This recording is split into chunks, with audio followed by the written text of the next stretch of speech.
This is episode 110 of AA Beyond Belief, the podcast.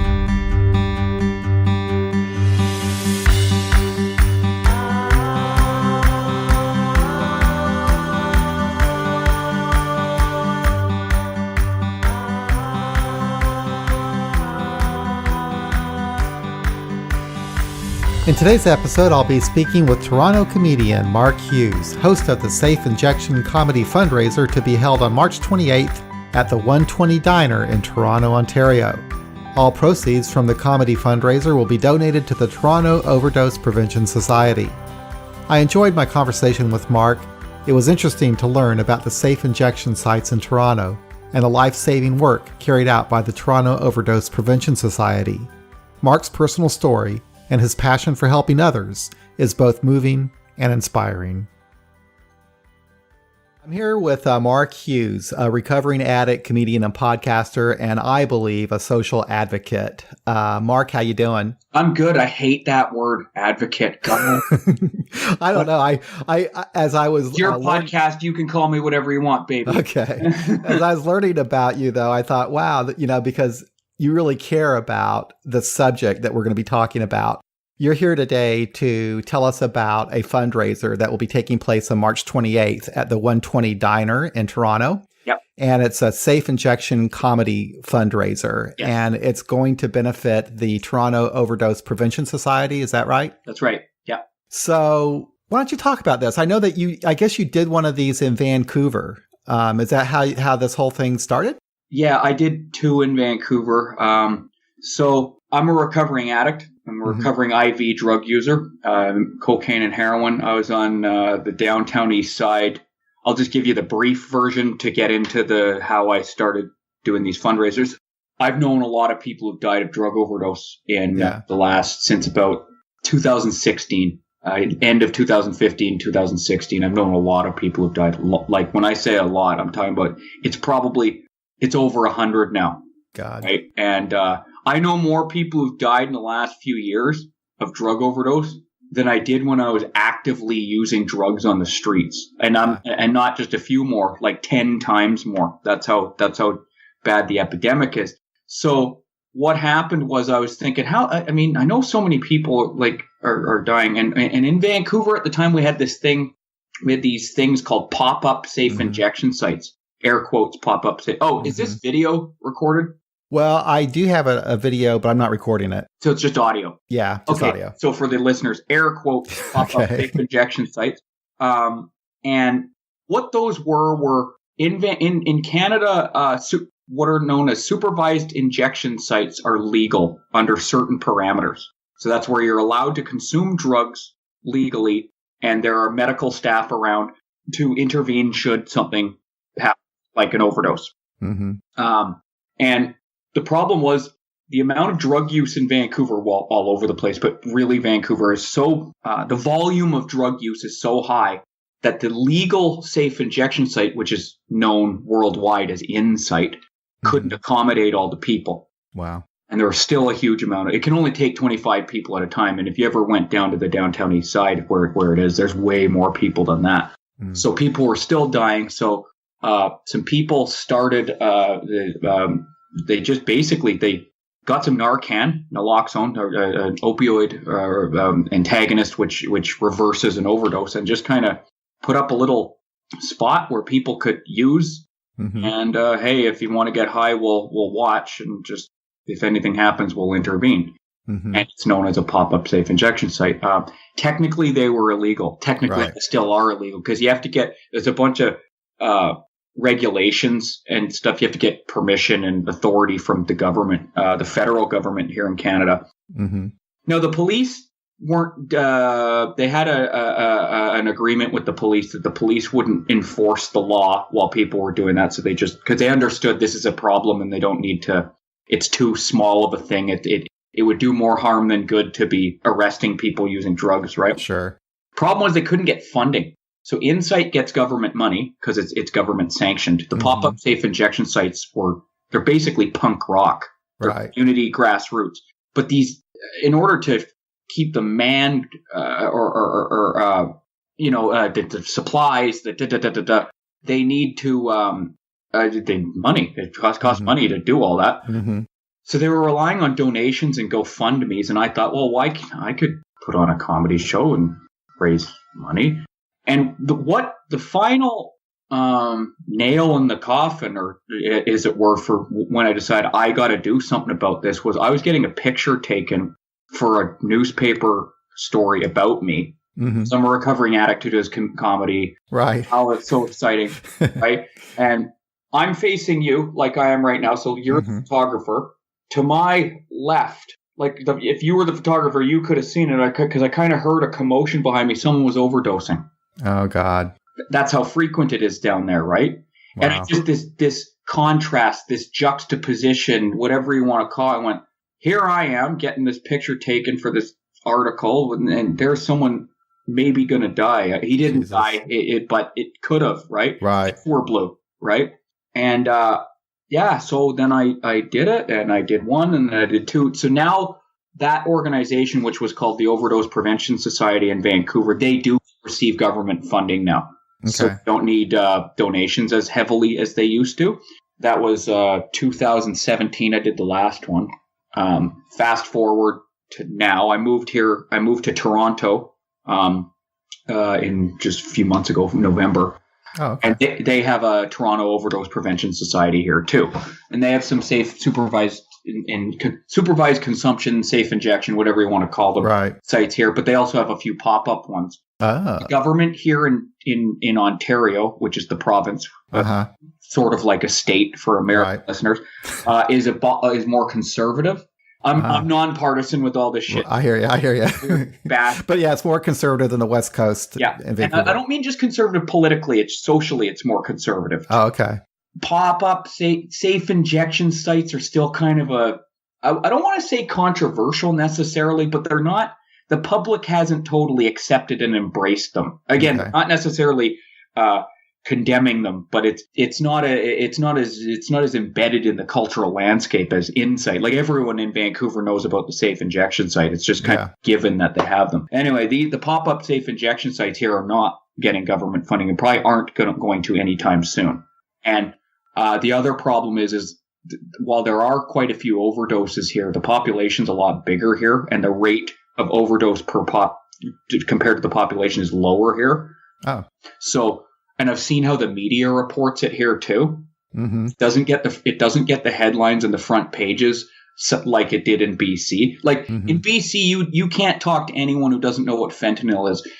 You'd be hard pressed to find anyone who doesn't know someone directly or indirectly who died of a drug overdose. Wow. Here in Toronto, I was at a comedy show and I have jokes about fentanyl and stuff like that, and someone didn't know what fentanyl was. I couldn't believe it. They're like, "What's fentanyl?" And I thought, because I assumed because Vancouver had gotten national and international news regarding the overdose, I thought it was everyone. But no, it hasn't permeated the culture or social awareness like as it is here. I've actually had a hard time getting any kind of response from the media here, which I find shocking too, because in Vancouver, the first time I did it and the second time, I just posted a post on Facebook saying, I'm doing a fundraiser. And I got inundated with media requests. Wow. Yeah. And the thing I don't understand is, even if you don't give a shit about this, overdose, comedy, combine them, click. Yeah. Why isn't it like that was something people would click on just to see. Right. Yeah. But no interest here. I don't understand it. But it is a problem in Toronto. I was looking at some statistics of paramedics' responses to overdoses. And it's pretty significant, the number of overdoses they have to respond to and the number of those where they are fatal. Mm-hmm. I think there were like over 3,000 calls, responses totally in 2018, if I remember right. And a fraction of those were fatal. Yep. And those are just the ones where paramedics respond. Yep. So you know that there are plenty where nobody knows. Yep. Well, the people who usually die of a drug overdose were using alone somewhere there that was not near where, or maybe not near is maybe not the right word, but like in a place where medical or some kind of intervention was less likely to happen, right? Mm-hmm. Yeah. So there are 4 safe injection sites, I believe, in Toronto. Yeah. And those are sanctioned. So the ones that aren't sanctioned, the pop-ups, do the police just tolerate those? Yep, same thing. Yep. Okay. It's by and large, most agencies, whether they be mental health, law enforcement, social work, for the most part see drug use, drug addiction, all these things as a health concern more than a criminal thing now. That's now anyone listening might go, but there was this time, and I know there's exceptions and it's not always treated like that, but I would say generally speaking, it's not seen as a criminal or something that law enforcement really needs to get involved in. Yeah, and I agree that that's the way it should be. You know, you mentioned in one of your podcasts that when you compare it to the AIDS epidemic, there are more people dying of the opioid crisis than of the AIDS epidemic. And addiction is far more difficult to treat. Yep. Also, so whenever studies are done and they're doing research on how to resolve this issue, they draw comparisons and parallels between the AIDS epidemic and this, but this is a lot harder to socially address for so many different reasons. Because the AIDS epidemic, might be oversimplistic, but if people use protection while they're having sex, then that can reduce it. Drug research can help. Awareness of safer sex practices. Because people have sex, that's not going to stop, and that's great. Sex is awesome. It's hard to get people to stop using drugs, though. Exactly. And I'm not saying people should stop using drugs, but it's not something where you can go, even providing safe consumption sites, awareness, you're still taking a fentanyl or carfentanil.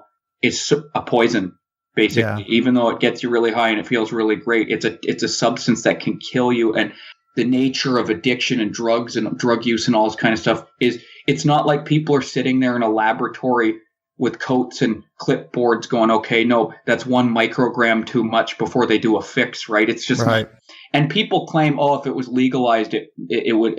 I don't personally believe that if it was legalized, all of a sudden the world would be a utopia. There would be less deaths, there'd be less problems, but I think there'd be more there'd be access to drugs that would be, you would know the purity and all this kind of stuff. But people would still use drugs. Yeah. And there would still be overdoses. Probably not as many, but there still would be. And I think a lot of people, they always say, well, look what they did in Portugal. Look what they did in Portugal. But even people in Portugal have said that it helped, but it wasn't necessarily, it's not a utopia either. Right. Drug addiction, even if the government's giving me my drugs and I know the purity, and I don't overdose, and I don't have abscesses, and I'm not contracting diseases and stuff like that. If I'm getting high all day, every day, am I leading the life that I truly, heart of hearts, want to lead? I'll leave that question open because I don't speak for other people's experiences and stuff like that. But the point I'm making is drug use. There are the parallels between AIDS, drug use. There are some, but eventually they diverge, and they're definitely not the same thing. No, you're right about that. And the gay community was able to help each other during that early time because there was no one else helping them. Whereas with the addicts really don't have the way to. They help each other. A lot of these pop-up injection sites and even the ones that are government sanctioned are manned, staffed by drug users and people who are part of these communities. Okay. So they have the naloxone. So they're helping each other. Here's the problem I see that's different. The biggest problem that I see that's different than the AIDS epidemic versus drug addicts is, although an argument could be made and it'd be accurate that back in the 90s and when the AIDS 80s and 90s is homosexuality and gay people weren't as socially acceptable. Right. It was easier to accept them than a junkie. Yeah, right. And that I don't think that's going anywhere anytime soon, to be honest. No. I think progress has been made. A lot of people are more aware of drug addiction. And what got the media attention in Vancouver is when suburban middle class normal people started dying of drug overdoses. Yeah, lots of people were dying before that, but it took that to start getting and the quote unquote tainted drug supply. That's big. That's what the rock and roll issue was in Vancouver is. oh, you could just be a regular person and die now, not just a junkie. And then the media was misreporting, like they were making it sound like the drugs were intentionally contaminated and stuff like that. That wasn't exactly accurate either, right? So they also were making it, they didn't report that people were purposely seeking out fentanyl either. That fentanyl had essentially replaced heroin as the opioid of choice, right? The media with a bunch of this stuff hasn't accurately reported things, and that's another thing that's caused a problem, right? Well, I didn't know much about fentanyl, and I was listening to your podcast, and you mentioned that it just takes like the size of a match, the head of a match. That might be too much, yeah. Oh, for a few of us, yeah. And is it being put in to other drugs? Is that how it's being used? What the problem is the reason it's a lot of there's it's not being, so it's not like people are cutting cocaine with fentanyl. It's more that because fentanyl is such a small amount, it's so dust particles, really just small, basically what they call it is cross contamination. So if I weigh up some coke on a scale, cocaine, and then I don't clean it off properly, start with the fentanyl, weigh up some fentanyl. Then if I don't clean it off properly, and then I weigh up coke, the coke's now contaminated. Okay. And because it doesn't take very much. So it's more being stored or prepared near each other is what causes it. And that's it. That's all it takes. Wow. Yeah. And is it coming from China? That's one source. Some people say it's from Mexico too, but a lot of the stuff in BC is from China because you can mail order it. Wow. There's some conspiracy theories that the Chinese are, they use it to launder money, and there is sort of a culling of the herd to make it easier to gentrify, to kill all the people off, buy the property when it's at low, and then develop. And the property's higher. It's a conspiracy theory. There's no stuff. Some of those things that I mentioned, there are direct correlations. Like the big investigations have been done about drug money laundering for drugs, and the source of the fentanyl. Now, the motives behind all of it, that can't be proven, but it isn't that far of a stretch. Yeah. Can you describe what one of these safe injection sites is like? So. The pop-up ones are usually like a tent, like a tent, like the same kind that you'd rent for a barbecue in your backyard or a park, that type. Some of them are in portables, like little trailers, if you know the type, like a school trailer where they have the inside. There's some tables and some chairs and drug using supplies such as syringes, alcohol swabs, water, armbands or tensor bands for tying off the arm. Vitamin C packets if you're breaking down certain types of opioids or crack cocaine. And then they just have staff kind of just sitting around. Right. There to shoot the shit too. They're kind of half social worker thing as well. But mainly just to supervise, and if anything happens, they respond. Okay. Yeah, and they use Narcan or naloxone. And that's what's used to stop the overdose. And it works. Yeah. It's so far, as far as I know, last time I looked, in Canada at least, there hasn't been one death in a supervised or safe injection site. Okay. There've been lots of deaths elsewhere, but not at a supervised or safe injection site. So I'm an alcoholic. I'm a recovered alcoholic, and I didn't really do drugs except for maybe pot. Okay. And so with alcohol, even during the worst of my drinking, it almost felt like there was some kind of a social aspect to it. But when you're getting to this addiction and you're going to one of these safe sites, is there that element of it, or is it just you're there to get a fix? You're there to get what you need. You know what I'm saying? I mean, it's not like a bar. Okay, it's not like a bar. And it's not like so. It's. I mean, I don't know what I'm trying to say. Difference. Okay. Okay, I got clean and sober in the alcohol fellowship, but that's because the drug one wasn't really that prevalent. Where community I did. I'm a drug addict though. Like, don't get me wrong, I can't drink either, and shit happens. But I'm a drug guy, always was. The major difference between alcoholics and drug addicts, mainly, other than the social acceptance and legality, there's more trauma involved with people who use drugs, generally speaking. Yeah. Like, you took an alcoholic and a drug addict. Especially IV drug use. Mm-hmm.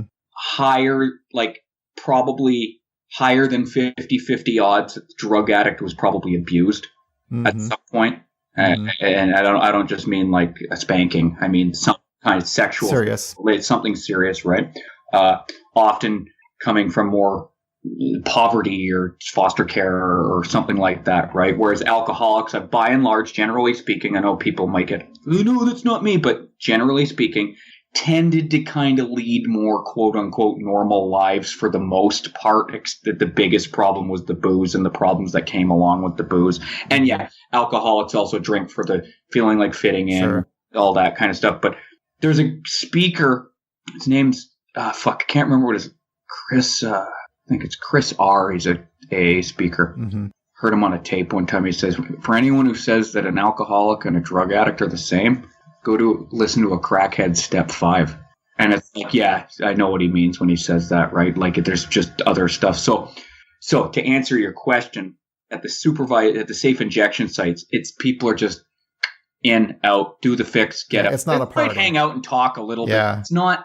It's okay. It's a bit more like a bar than you might think it is, but it's not exactly like a bar either. Yeah. Okay. Yeah. Because it seemed to me it's like a medical. It's a place to go to be safe, basically. And I guess you would call this harm reduction. Yes, that fall into harm reduction. That's supervised methadone, Suboxone. So those are what are called opioid drug replacement therapies. And safe injection sites are the face of harm reduction. Right. So that when people think of harm reduction, those are the things that people think about, right? Yeah. Harm reduction means a lot more than that. But and unfortunately, because so the drug replacement and safe injection site, because they are the faces or the things that get the most airtime about harm reduction, they're also the most controversial. Okay. Right. So. Well, they save lives. The safe injection sites definitely save lives, and there's research to back that up. Absolutely, the data shows that it reduces disease transmission, improves overall health and quality of life in people who use drugs, and no one's died of a drug overdose since Insight in Vancouver. I don't think anyone's ever died there. That's good. Right? Yeah, and it also connects people with other people. It also connects people with other people, so you aren't using alone. So for immediate safety, and you're socially isolated. And most of these services, ostensibly, there's a bit of controversy around that, and I'll get to that in a little bit. Ostensibly, and often actually do connect people with services that they might need, right? Such as a detox, such as a rehab, such as housing, such as all these things, right? Yeah. So, yeah. Well, I tell you, I could personally support something like that. I don't know how controversial harm reduction is amongst people that I might know in recovery, and maybe it's controversial. I found in Vancouver and Canada, but mainly my experience mainly is in Vancouver. Check back with me in a year. I'll tell you what it's like for real in Toronto. Yeah, there's a divide. Okay, down in your neck of the woods. In the United States, you have your right and left in politics. Right. Yes. Yeah. Up here, we have abstinence and harm reduction. Okay. If you think guns or trans bathrooms was a fucking debate, you should see the abstinence versus harm reduction. Okay. Both camps have their evangelicals too. Both camps have their radicals. So you'll have the abstinence people, which tend to be 12-steppers, right? Right. This is an agnostic-based podcast. It is. Yeah. I'm an atheist. So you know what I'm talking about when we talk about the fucking evangelical mania. Yeah, it's kind of dogmatic. Yeah, they have this dogmatic idea that this is the only way. Right. So they get like that, and the only people who the 12 steps never worked for are the ones who didn't try it, and it's right. Yeah, all that shit, right? God didn't shine on them. Blah blah blah. Right? You didn't want it bad enough, and blah blah. Right? Harm reduction is just enabling. Why wouldn't you try? You need to help people get their bottom faster, not help them be this kind of shit, right? Also, you know how 12-step groups can be. In theory, they're very benevolent, but in practice, you get the wrong group together, and they can actually do more harm than good and drive people out, right? And then there's predatory people and all this fucking shit. There are problems. Oh yeah, I'm a proud member of 12-step groups, and any criticism I've ever heard, I'm like, yep, yeah. All I can do is just try not to do that shit. That's the best I maybe call it out if I see it, right? However, the harm reduction people aren't innocent either. They sometimes don't think abstinence is realistic or possible. Oh, okay. Have you ever heard the term soft bigotry of low expectations? Yeah, I have heard that. Okay, they do that sometimes. So a lot of the people who work in harm reduction are staff who are like end up sort of treating the clients as like children, kind of, and they're like, they're there, it's okay. You don't need, and they like don't hold them accountable, and they start they tend to. Again, this isn't everybody, but this is a problem. This is their version of the radical bullshit that happens. It's never the drug user's fault or responsibility. It's always something else. Society, the government, the patriarchy, colonialism, and any attempt to say, hey man, like maybe snatching purses and like leading this life isn't necessarily the healthiest thing. Right. That's like rape or something, right? Like then now you're interfering with their agency. So, and then they say anyone who's in 12-step is actually doing more harm than good, and abstinence isn't realistic. The data doesn't show it. We shouldn't even be mentioning it. The one part I agree with when they say abstinence shouldn't necessarily be promoted is this is a crisis. Abstinence for most opioid users in the short term isn't possible. Right. To just go, grrr, just get a big book and fucking pray, and no, that's not going to happen. No. Like with opioid use, you need to get them physically. So probably ideally in an ideal world, you start them off on a drug replacement such as methadone or Suboxone to deal with the physical withdrawal, and then take it from there. Because the problem is when people try and just cut themselves off, their tolerance goes down. Oops, have a bad day, and the detox go out dead.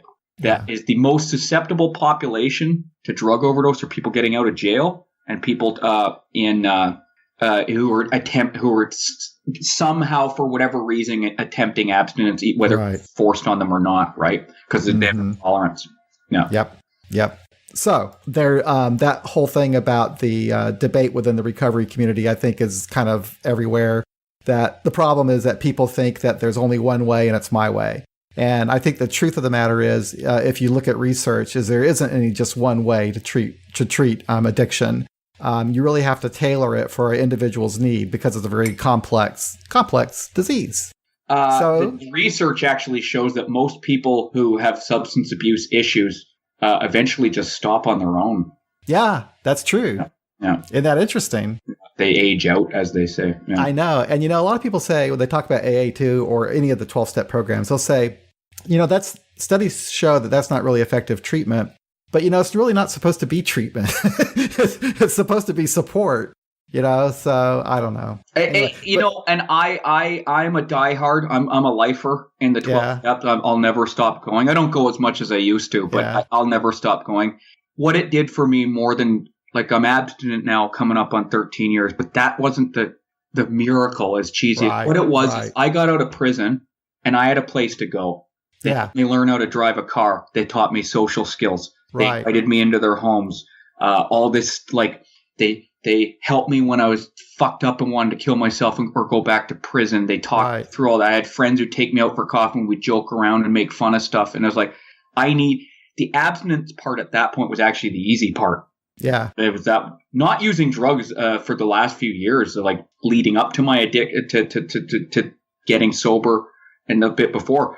Abstinence I could do. I didn't want to use drugs anymore, but it had been my life for so long. I didn't know what to, I didn't believe I could ever be a member of society. Not really. Because I could never reconcile how do you not use drugs and not do crime, but also go to work. And I didn't think I could do that. And the anonymous, the unnamed 12-step fellowship taught me how I could do that. Yeah, it puts you in touch with people that will care about you when nobody else will. And you're with people who can identify with you. It's a support network is what it is. And I think that's what helped me too. So let's talk about you a little bit. I'm interested in not necessarily what got you in prison or your experiences there, but the difficult part of transitioning from and to doing what you're doing now. So how did you become a comedian? Going from where you were to where you are. All right. Okay. I'm glad you asked that question the way you did, because everyone always wants to know, what's prison like? Did you get raped while you were in there? It's all this fucking shit. Yeah, right. People actually ask me that all the time. They ask me that so much if I got raped while I was in prison. I actually wrote a fairly long bit about like how when would you ever ask anyone else that? I'm not going to tell the joke here, but so the hardest part about doing time is getting out. Yeah, hands down. We acclimatize. Once you're in prison for a year, fuck, that's in your mind psychologically. That's your home anyway. So you just is what it is. It's like moving to a different town. You just like, let's say you had to up and go one day for work and you didn't want to go, and you went to the place you didn't want to go. Given enough time, even if you didn't love it, you'd just be like, okay, I live here now, right? Same with prison. But then you get out, and then assume you're supposed to be law abiding and all this kind of stuff. And when you do try and do that, I would say I've heard the United States and Canada are different in this regard. So Canada is more socialist, more humanitarian. No, I don't want to say humanitarian, but the rehabilitation, reintegration is more the prime directive. We're real punishment oriented in the United States. We make it hard for a person to ever have a life again. Okay. Yeah. Canada purports or presents itself as this kind of world leader in corrections because they've adopted the best parts of all these correctional systems, right? It's fucking bullshit, though. It's run by bureaucrats. That's the socialist part. That's like the bad part of the socialist part. It's just they're not necessarily trying to punish but they're not necessarily helping either. It's more like they have all these programs that are meant to help, but they actually, typical bureaucratic red tape, just make it more fucking complicated, right? And then you get the kind of social worker. I was recording a podcast just before my podcast. I was recording, and we were talking about differences. Canada is very middle class. It's a middle class country. And I don't just mean economically, I mean culturally too, right? Yeah. It's not common for people here to know someone who's been in prison. Right. The average part of society, whereas down in the States, fucking everyone knows someone. It's not that unusual down there, right? Right. Which, that's a different discussion because I guess that's a problem in itself. We put so many people in prison. Could be called into question for that. But anyway, so you get out in a country like Canada, it sounds like, okay, that's it. I'm going to be a law-abiding member of society. The world is mine now. Wrong. It's not easy to enter. What do you talk to people about? Like, where have you been for the last few years? And then you unlike what I imagine it's like in the States where Uncle Joe's been in prison. I know old Uncle Joe. I know what that's like. Here you tell people who've been in prison, generally speaking, you're the first person they've ever met who's been in prison, right? Especially in the cities, right? It's because again, the class system here is such that if you're kind of below the middle class, you're never around the middle class. It's not integrated. It's not. Canada prides itself on being multicultural and diverse. It's kind of bullshit. It's not totally true. I would say that the diversity, the missing piece of diversity in Canada doesn't have to do with complexion, gender, sexual orientation. It's more, it's class and values. So you could have a trans person, Black person, an Asian person, a gay person, all hanging out in a group, and you'd see them at the bar or the coffee shop, and you'd think, oh, wow, look at that. Isn't that diverse? But if you close your eyes and you just listen to them, they sound the same. You know what I mean? They don't really disagree on anything. They have this political and social point. And then here I find that if you're different, and again, class, it's this class shit. Right. You don't talk the right way. That actually causes it to be harder here, which is, if you know anything about class, middle class it's always been the one that is the hardest because they're kind of the middle class is sort of the vanguard of the elite. Right? So I hate to sound like this, but this is just something I didn't mean to learn all this. This is integration, what I learned. I had to learn all this because I was like, why is it so fucking hard to integrate? So the middle class kind of, they're the consumers mostly, right? They're the ones they sort of control the culture, and the middle class tends to really like things to be status quo and we don't want to be upset, we don't want to hurt anyone. Right. Presentation is a big thing with the middle class, right? What do the neighbors think? So there I go. Mark ex-convict Magoo, fucking who doesn't know anything about political correctness, and I've just spent the last fucking number of years of my life, we just talk the way you do. Right. I'm alienating myself because I don't know how to talk to these people. My intentions were good. I'm trying to be a law-abiding, for the first time in my life, I'm really trying to be a law-abiding member of society, but I don't know how to fucking talk to these people. Right? Very difficult. Yeah. Getting the job part, that was hard, but I eventually got that. Getting the place to live, that was hard, but I eventually got that. The sort of survival things, the lowest rung on the Maslow's hierarchy of needs, got that shit. So you've got that now. Yeah, still do. But the next one up, connecting with people, which is almost as crucial as the food, shelter, right? I couldn't get that. The unnamed 12 steps. 12 steps help with that. The problem was, though, call it arrogance, call it whatever you want to call it, I didn't like being relegated to a sort of subset of society. I'm kind of like that too. I feel that way too. I didn't want to, and I'm not shitting on the 12 steps, but I didn't, I just sort of knew, it's like, really? Is this it? I can only hang out here? No, I hear exactly what you're saying. I kind of feel kind of boxed in sometimes. Because the name I gave the goddamn podcast. So anyway. And I wanted to do things that were just, I'd never done before. Yeah. I didn't even know the things I'd never done before, but I didn't want to just be, it's got to be a sober this, it's got to be a recovery that, it's only recovery talk. So I started experimenting with things to try, what do people do? They hike, they have hobbies, I tried volunteering, I tried improv, and then one day I was doing a set of steps with a guy, and he just was able to intuit that I needed some kind of creative outlet. Mark Hughes, needed a creative outlet. And people had told me I think he meant like oil painting or pottery or something like that, but people had told me for years, you're funny. When I'd share at meetings, I'd get people laughing. And I don't mean kind of. They'd laugh a lot, right? Right. Because I'd say fucked up shit that was kind of, mostly true, but you kind of not supposed to say that, but it was true, right? And I was never the type of guy who shared and trying to make it look all great. I would talk about the fucked up things that were happening in my recovery and stuff like that. So I enrolled in a stand-up comedy class. Oh. I wasn't trying to be a stand-up comic. It was just, all right, why don't I try this? Immediately, I was like, oh, okay. First thing I ever found in my life that I was pretty good at right away. Yeah, you are good at it. Good enough, and I was able to see, hey, I'm actually not bad at this. Yeah. Everything else I'd ever tried in my life, I wasn't good at. And I was like, oh, fuck, this is going to take a long time to get good at, right? So the comedy I was okay at, and I just went, all right. And it lends itself, the lifestyle of being a stand-up comic lends itself to a guy like me. Absolutely. It's as close as you can be to being a junkie without breaking the law or doing drugs. Comedy fascinates me because underneath what makes people laugh is something that's very deadly serious. Yeah.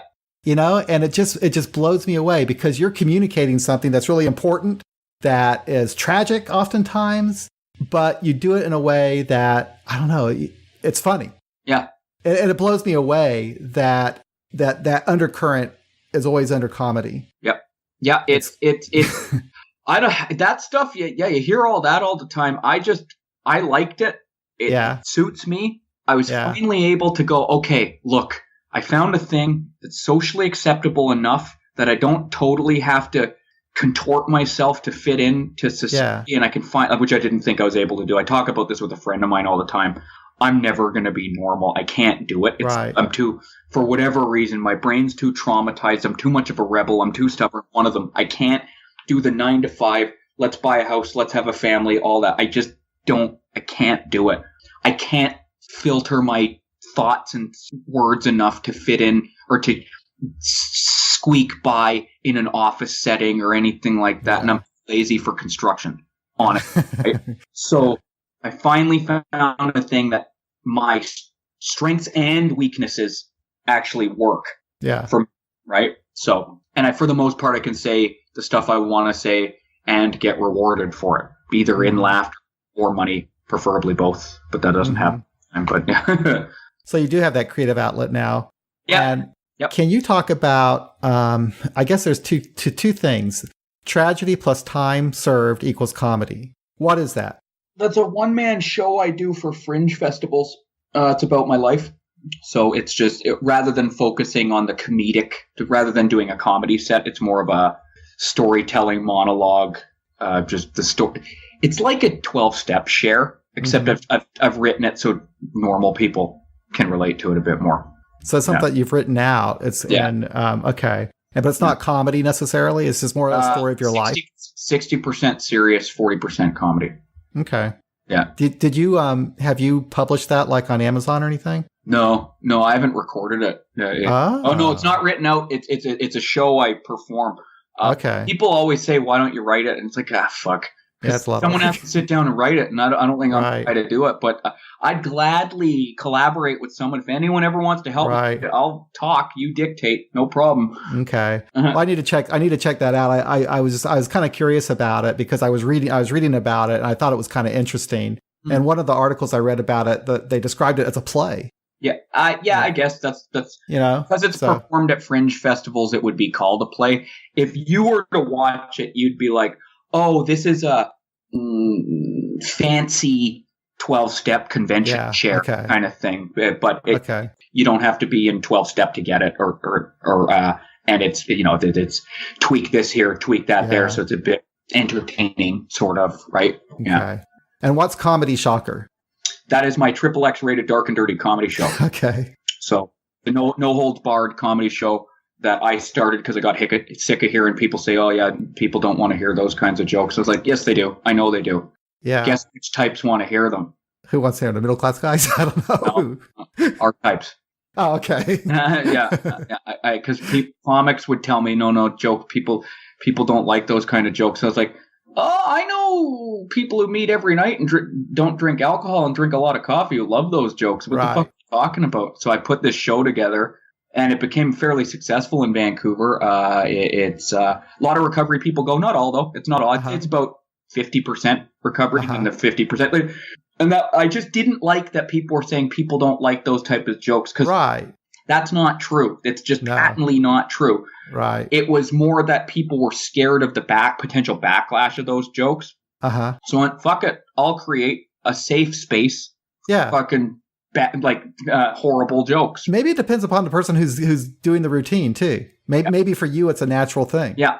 And maybe coming from you, the way that you present it, it's acceptable. Well, I don't know. Yeah, and maybe, and sometimes not. I have bad sets, and I have people get offended at my shit. But I just wanted a place where if people were going to the show, they knew exactly what they were going for. Yeah, and they were paying to see. They wanted to be the boundaries to be pushed, right? And because that's the type of comedy I like. So, and is that the routine you do in Toronto now? I do. My routine is ever evolving and situational and context. But my comedy is the Comedy Shocker. So if you were to watch me do a Comedy Shocker set, you'd see about 60 to 75% of the jokes I do anywhere for the most part, and then there's about 30 to 25% that I only do at that show because I might get shows shut down if I did those jokes. So, some of them are a bit too harsh for regular human consumption. Yeah. So tell me about your podcast. It's Pulling the Trigger. It was a podcast I started a few years ago, and I interview interesting, unusual, and controversial people, and or people who have controversial things to say, or because I've had far right activists. I've had far left activists. I've had comedians. I've had drug dealers. I've had killers. I've had prison guards. I've had women who work with sex offenders. And then I've just had people who I was like, hey, you sound kind of interesting. Yeah. Let's talk to you. And lots of. It's really cool. It's really journalistic in a way. Oh. Nice. Yeah, I really enjoyed it. I listened to the entire episode of the John Moses, and then I listened to about half of another one. Okay. So that's my only exposure to it. So I'm going to listen to more of them though, because I really truly enjoyed it. If for the listeners of your podcast and you, if you want to find out quite a bit about fentanyl and all that stuff, episode 4, Kyle the drug dealer. Oh, okay. I interviewed a fentanyl dealer, and he really broke down. I'm proud of that episode because he dispelled this myth that the drug supply was tainted and people were accidentally overdosing, because the media wasn't reporting this, although everyone knew. So it was the first time on record that someone was saying, no, people are purposely seeking out fentanyl. And I'll leave it at that for your listeners to go and listen next. Okay. Yeah. Well, I'm going to listen to that one. Yeah. Okay. So let's wrap it up going back to the show again. Okay. What can people expect at the show? Who are they going to see? March 28th, you mean? Yep. March 28th. March 28th, they're going to see a bunch of comics who I love in Toronto. I love seeing what they do. So we're going to be seeing Jarrett Campbell, Sarah Donaldson, Hannah Lawrence, Nick Flanagan, Marito Lopez, and John Steinberg. And they're people who are very, very established Canadian comics, very good Canadian comics. And it's just a regular night of comedy. There's nothing particularly. It's the only difference is where the money goes at the end of the night, right? So the money will be going to the Toronto Overdose Prevention Society for them to, run their safe injection sites and just have an extra bit of money because it costs in Vancouver. One of the pop-up safe injection sites costs between $100 and $150 a day to operate. Wow. I don't know the exact figure on that in Toronto, but I'm assuming it's probably comparable. I bet. Wow. So if we raise, let's just say they cost $150 a day. If we raise, let's say $1,500, they can operate with some breathing room for 10 days. Right? Okay. Yeah. They also have a GoFundMe page, which I'll link to the podcast. And when I last checked, they raised $145,000, but they want to get, I think, $250,000. So that's great. So I encourage people to do that and support that. Well, Mark, thank you. Thank you. Thank you very much. It's been an honor and a privilege and a pleasure to speak with you. And thank you because I never would have known about your podcast. I don't know. I just and it's a great podcast. Because I'm trying to get media attention for the show, and yours came up. Oh, wonderful. I guess you must have a lot of listeners here or something. Yeah, I do actually in Canada. I have a lot of friends in Toronto. Toronto is a mecca for the agnostic atheist AA. Yeah, it was really controversial in Vancouver when they started it. It was like, we're not putting that in the directory. I know. Sponsors, check this out. Sponsors would tell their fucking sponsees not to go to those meetings. I know. It's crazy. You know what's hilarious, though? In some of the more liberal places, it was more controversial than some of the conservative places. It just blew me away. Like in very uptight Kansas City, I mean, it's totally fine. But in Vancouver, it's a problem. I don't know. Because I would say AA in Vancouver, not that I ever go. I've just heard this. I go to unnamed 12-step trips. Right. Vancouver AA, I'd say in some ways, as liberal and hippy-dippy as it might seem on the surface, it's actually quite conservative. Yeah. Culturally, it's very conservative. The AA part, and that's how it always is. It seems it's like the AA is a little niche that's different from the larger community where they live. But anyway, so it's been interesting. Thank you very much again. I appreciate it. Okay, have a good one.